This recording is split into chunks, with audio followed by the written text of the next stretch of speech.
friends, today I will show you a quick tutorial on how to create an amazing perspective like this in your images. But before that, let me tell you that this technique works best when there is a clear horizon edge, a white sky and an uncomplicated foreground.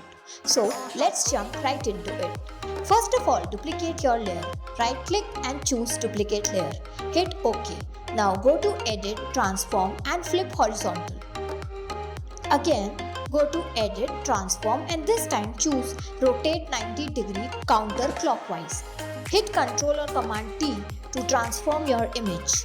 Move it in such a way that the bottom part comes to the edge of the canvas. Hit enter or return.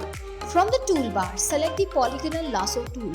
Make a triangular shape as shown.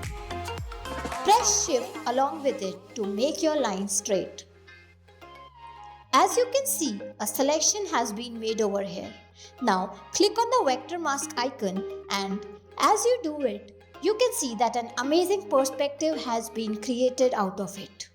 If you find this video helpful, do like it and don't forget to subscribe to our channel. Thanks for watching.